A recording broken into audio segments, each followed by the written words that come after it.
ओम हर हर महादेव। जय श्री कृष्णा। राधे राधे। आज मैं गीता का 10वां अध्याय का महत्व समझाने जा रही हूँ। कथा करने से पहले आपसे अनुरोध करना चाहती हूँ कि यदि आप हमारे चैनल पर नए हैं तो कृपया करके लाइक करिए, सब्सक्राइब करिए, शेयर करिए। यदि हमारे चैनल पे पुराने बने हुए हैं तो आपको बहुत बहुत धन्यवाद। तो आइए कथा की ओर चलते हैं। भगवान शिव जी कहते हैं, सुंदरी अब तुम 10वें अध्याय के महात्म की परम पावन कथा सुनो, जो स्वर्ग रूपी दुर्ग में जाने के लिए सुंदर सोपान और प्रभाव की चरम सीमा है। काशीपुरी में धीर बुद्धि नाम से विख्यात एक ब्राह्मण था, जो मुझ में प्रिय नंदी के समान भक्ति रखता था।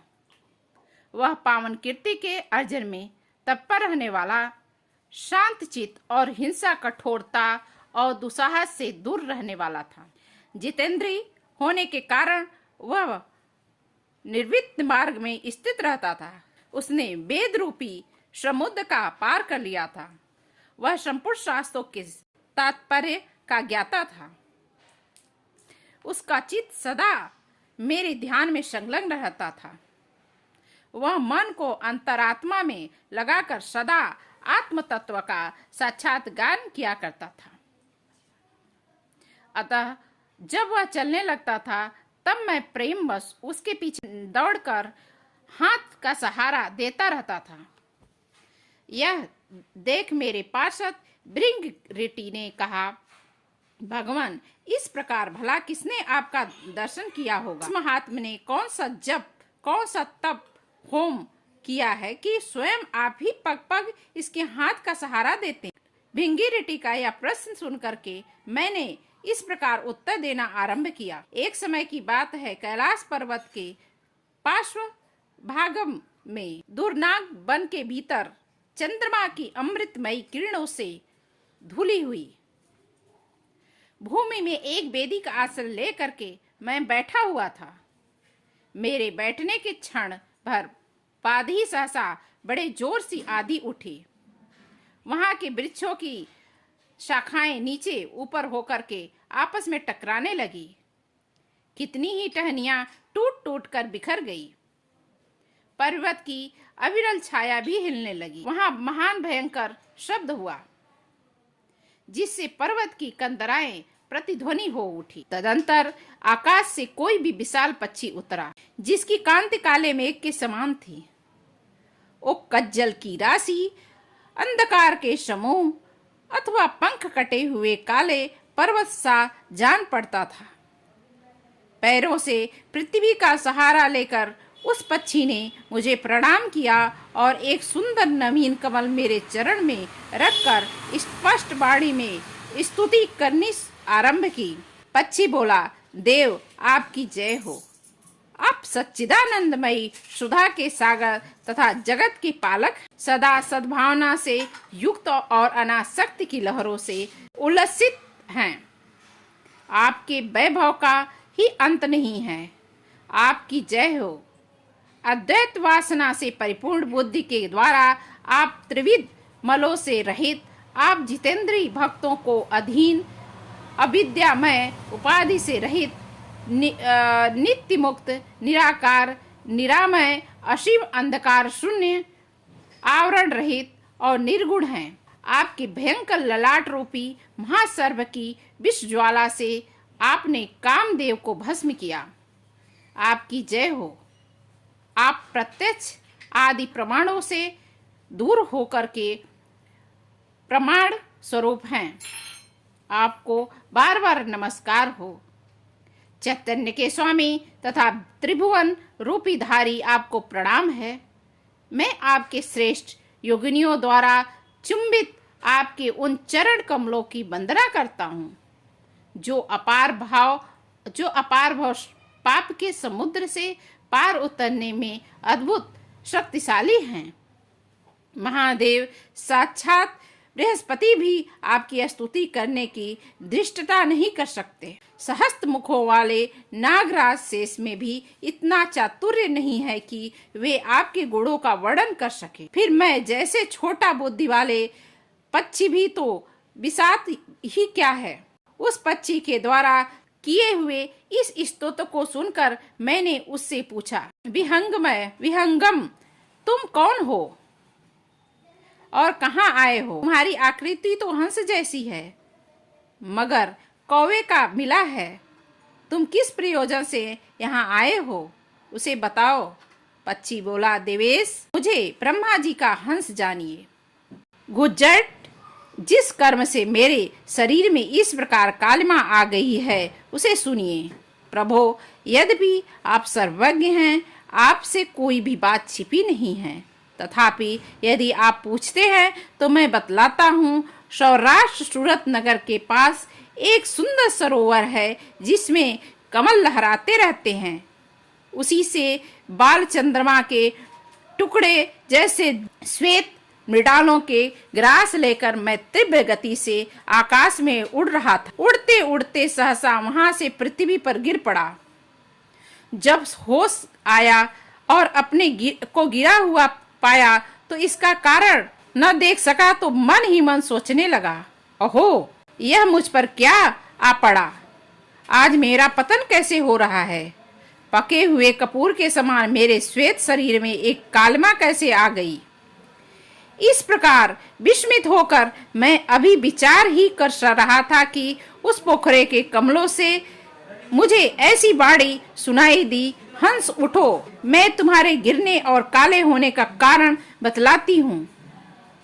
तब मैं उठकर सरोवर के बीच गया और वहां 5 कमलों से युक्त एक सुंदर कमलनी को देखा। उसको प्रणाम करके मैंने प्रदक्षिणा की और अपने पतन का कारण पूछा। कमलनी बोली, कलहंस, तुम आकाश मार्ग से मुझे लांग कर गए हो, उसी पातक के परिणामवश मुझे पृथ्वी पर गिरना पड़ा है तथा उसी के कारण तुम्हारे शरीर में कालिमा दिखाई देती है। गिरा देखकर मेरे हृदय में दया भर आई है और मैं जब इस मध्यम कमल के द्वारा बोलने लगी हूँ उस समय मेरे मुख से निकली हुई सुगंध को सूंघकर 60,000 भौरे स्वर्ग लोक को प्राप्त हो गए हैं। पक्षीराज, जिस कारण मुझ में इतना वैभव ऐसा प्रभाव आया है उसे बतलाती हूँ। इस जन्म से पहले तीसरे जन्म में मैं इस पृथ्वी पर एक ब्राह्मण की कन्या के रूप में उत्पन्न हुई। मैं उस समय मेरा नाम सरोज वंदना था। मैं गुरुजनों की सेवा किया करती थी, सदा एकमात्र पतिव्रत के पालन में तत्पर रहती थी। एक दिन की बात है, मैं एक मैना को पढ़ा रही थी। इससे पति सेवा में कुछ विलंब हो गया। इससे पति देवता कुपित हो गए और उन्होंने सांप दिया, पापनी, तू मैना हो जा। मरने के बाद यद्यपि मैंने मैना ही हुई, तथापि पतिव्रत के प्रसाद से मुनियों के ही घर में मुझे आश्रम मिला। किसी मुनि कन्या ने मेरा पालन पोषण किया। मैं उनके घर में थी।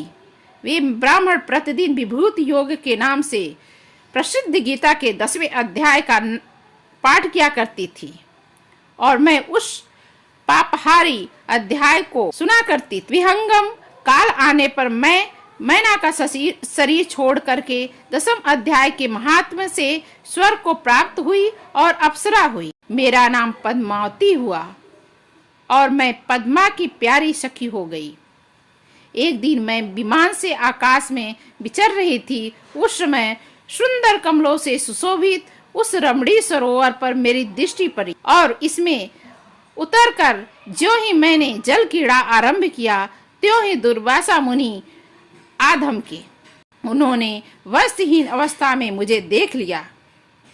उनके भय से मैंने स्वयं की कमलनी का रूप धारण कर लिया। दोनों हाथ भी 2 कमल हो गए और शेष अंगों के साथ मेरा मुख भी कमल हो गया। इस प्रकार मैं 5 कमलों से युक्त हुई। मुनिवर दुर्वासा ने मुझे देखा। उनके नेत्र क्रोधाग्नि से जल रहे थे। वे बोले, पापनी, तू इसी रूप में 100 वर्ष तक पड़ी रह। यह साप देख करके क्षण भर में मैं अंतर्ध्यान हो गई।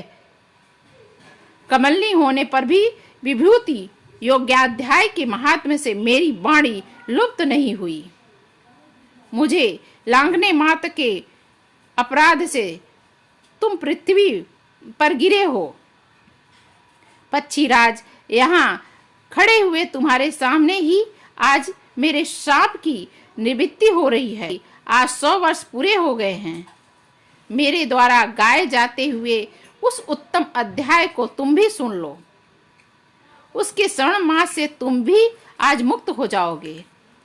यह कहकर पद्मिनी ने स्पष्ट तथा सुंदर वाणी से 10वें अध्याय का पाठ किया और वह मुक्त हो गई। उसे सुनने के बाद उसी के दिए हुए उस कमल को लाकर मैंने आपको अर्पण किया है। इतनी कथा सुनकर के पक्षी ने अपना शरीर त्याग दिया। यह एक अद्भुत सी घटना हुई।